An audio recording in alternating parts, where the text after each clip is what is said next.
So my wife Brittany and I, we founded our foundation, the Brees Foundation, back in 2003 when I was playing for the San Diego Chargers. We had been thinking about it for a long time, ever since we were in college at Purdue together, but we actually came up with the whole, I think, concept idea on our honeymoon. And in the beginning, it was to help improve the quality of life for patients with cancer, especially kids. So in the beginning in San Diego, we worked very closely with Rady Children's Hospital there, as well as a bunch of other cancer organizations that were helping to provide care and quality of life for cancer patients. When we moved to New Orleans, this was 6 months post Hurricane Katrina.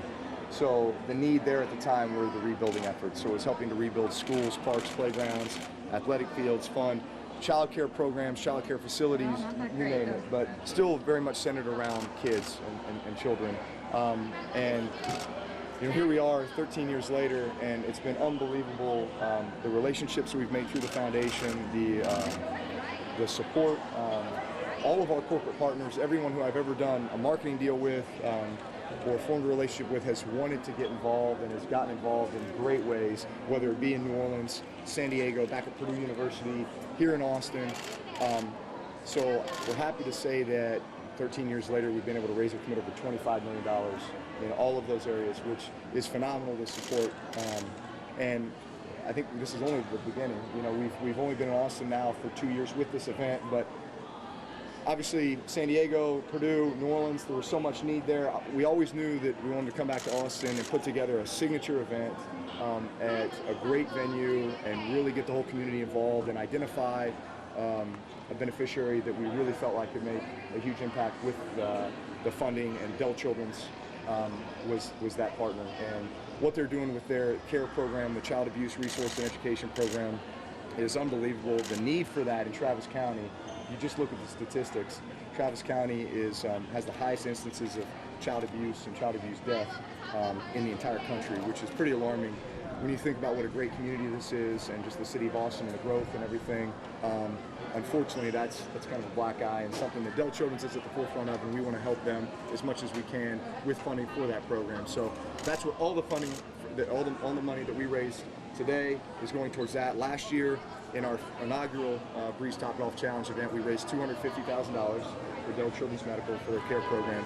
This year, we believe we're going to match it, and then in future years, we would like to continue to grow that, make this event even bigger, turn it into a weekend event, get more and more people involved in the Austin community. But it's great to be here. It's great to come back home and get community support and see the Westlake band as they come walking up. Got the quarterback challenge coming up here later. Sam Ellinger, who's the hometown favorite. He's going to take me on the quarterback challenge as well as some other people, and then we're going to have a great competitive day here at Topgolf and raise a bunch of money for Dell Children's in the process. What do you think about Sam? Can he break all your records and lead him to a championship? Listen, there's no question he can break all the records because he's doing things now that I could only dream of doing back when I was in high school. But it's just funny to see, I don't know, the different generations, So I was almost 20 years ago. My 20th high school reunion is next year, by the way. So put that into perspective. But literally, it's like every decade. So I was 20 years ago. Nick Foles was 10 years ago, and he broke all my records. So you're talking about, Sam doesn't have to worry about breaking my records. I think he's already broke my records. He's got to worry about breaking Nick Foles' records, which, there we go, 10 years later, it's now Sam Ellinger. So pretty cool how we've kind of gone decade to decade with some quarterbacks that have a chance to play, at the next level, which I know Sam's committed to UT, and he's got a bright future ahead of him. I had a chance to meet him last year. Him and the Westlake team actually came out along with 25 other teams around the country to participate in a 7-on-7 passing academy that we did at Disney Wide World of Sports in Orlando. And Westlake actually won. They won the big school division that we had at our passing academy and beat a number of really talented schools around the country, including Long Beach Poly out of California and a couple schools there in Florida. And obviously they had a phenomenal year last year, came so close to winning the state championship. I'm sure that's it's kind of state championship or bust this year, but Sam has a bright future ahead of him, and he's a tremendous young man. Listen, so much of my childhood I spent in Austin. I moved here when I was 7 years old from Dallas, was born in Dallas, but moved here for second grade. So from second grade on, I was here in Austin and lived in just about every part of the city from Central Austin to North Austin, West Austin, and so Austin has, you know, a close, you know, place in my heart, and I've got so many high school friends that live here. They either stayed here or they went away for college and then they came back. It seems like everybody makes their way back at some point. It's amazing to see how much the city's grown in, you know, the 15 years that I've been gone, or almost 20 years now. It's incredible. Austin's just this booming metropolis, an incredible economy. Come down here for South by Southwest last year, and just to see the growth there. Went to a food truck spot in East Austin and kind of looked around. Was like, this wasn't East Austin when I was here 20 years ago, you know. And just incredible, the growth and the prosperity, and just the economic opportunities that have been created here, and the growth up north here. I mean, the Domain, this whole area where Topgolf is right now, you know, this was like cow pasture, I think, back 20 years ago. Any plans to open a Jimmy John's franchise? There's plenty of Jimmy John's. They actually, so we've got all the franchise rights for Jimmy John's in New Orleans. I actually know the franchisee here in Austin, Matt Brain. He does a great job, and there's about, I think he's got about 25 stores out here. So, yeah, listen, Austin's a great place to come back to. I've got a ton of family and friends that still live here, and we knew at some point we would come back with a signature event like the Brees Topgolf Challenge, and so we're happy that we're back, and so many people have come to support us, and we're able to raise some money we're going to raise for adult children. Our first store will be open 5 years coming up here in September, so we've been at it for a little while there, and we're having fun doing it. Talk a little shop. Yeah. You got your head coach back. There was a little question coming into the season. Got some young receivers, but more importantly, how many more years do you have on the? I feel pretty good. You know, I feel like I can play as long as I want to, really, to be honest. And I'm not naive to know that it's 1 year at a time. You always got to prove yourself. You know, especially at this stage in the game, where I think the idea is that at some point you're going to drop off, but that's not my mentality. I feel like I'm very much in my prime, and will be in my prime until I decide that I've played enough, right? Or when they kick me off the train and say you can't play anymore, you know? Because listen, it comes to an end for everybody. But I've always told myself, as long as I'm playing at a high level, able to stay healthy, and having fun doing it, I'll play as long as I can play. And Brittany and I have 4 kids now, 3 boys and a girl, and the boys are 7, 5, and 3. The little girl's 1.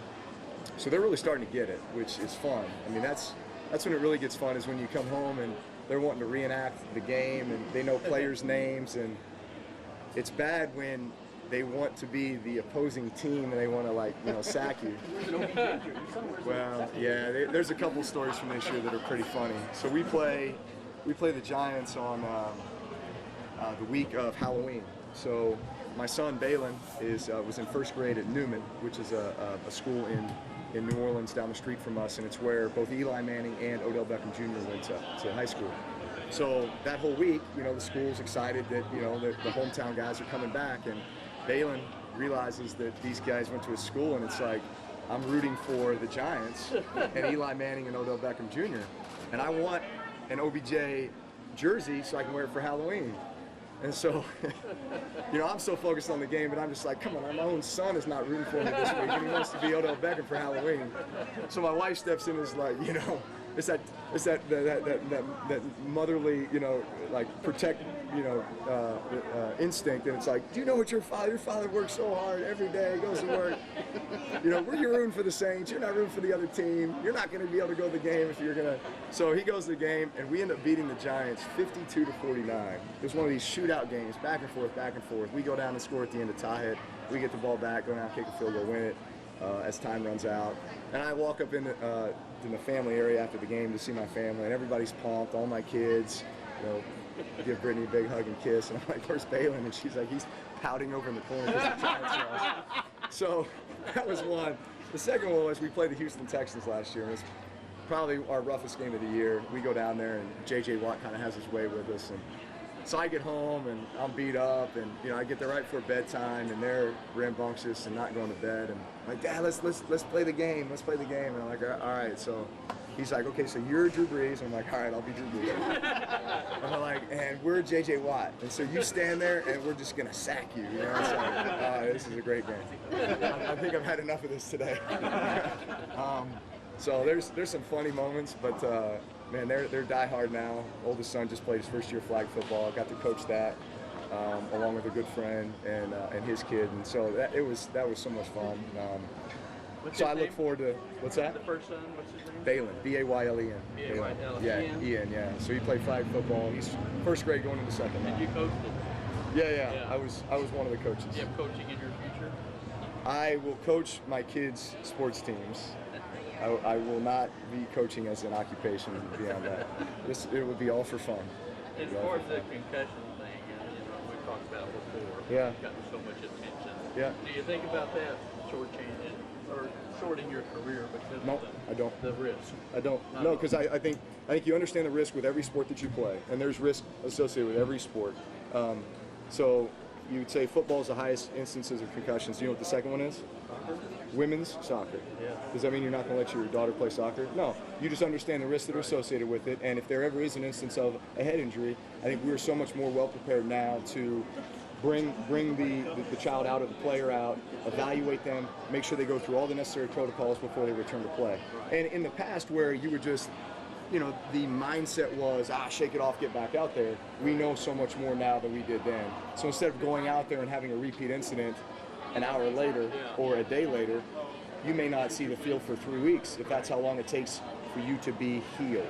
It's just like any injury. It's just, you sprain an ankle, but you're talking about something that's obviously much more important, so we're going to make sure we take the necessary precautions. You know what the third highest instance is of concussions? It's cheerleading. Cheerleading and gymnastics. Really? So again, you understand the risks that are associated with every sport, because there's risks associated with every sport, and then you know how to combat them when that stuff comes up. But I think there is a necessary age to play tackle. I mean, I don't know. I think if my kids want to play tackle football, I'd say, okay, let's probably wait till middle school, because I think there's skills that you develop in flag football that I think even puts you ahead of the game when you get into tackle football. I played flag football up until 9th grade. My first year of tackle football was my freshman year at Westlake. Really? So yeah, listen, everybody has their own philosophy, but I think there's so many great elements to learn from flag football before you ever put the pads on. Were you Kevin on Summer at Purdue? Yeah, Summy was he was our receiver coach. He was our receiver coach for my last 3 years there. Yeah. Well, he was a former linebacker at Purdue in the 80s, so he's a Purdue alum. Listen, he was a great coach for us. We had a great group. We had a great coaching staff. I mean, all of our coaches are coordinators, NFL, college head coaches. So that was a really great group. I mean, everybody talks about kind of the coaching tree from certain guys, and Joe Tiller had a lot of coaches from that era in the late 90s Purdue that ended up going and becoming, head coaches like Coach Sumlin at other levels. Purdue got a chance this year? What do they got?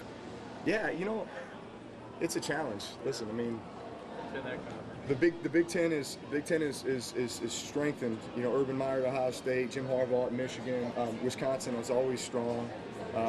Michigan State is full of talent, and then I think the challenge is always from a recruiting standpoint.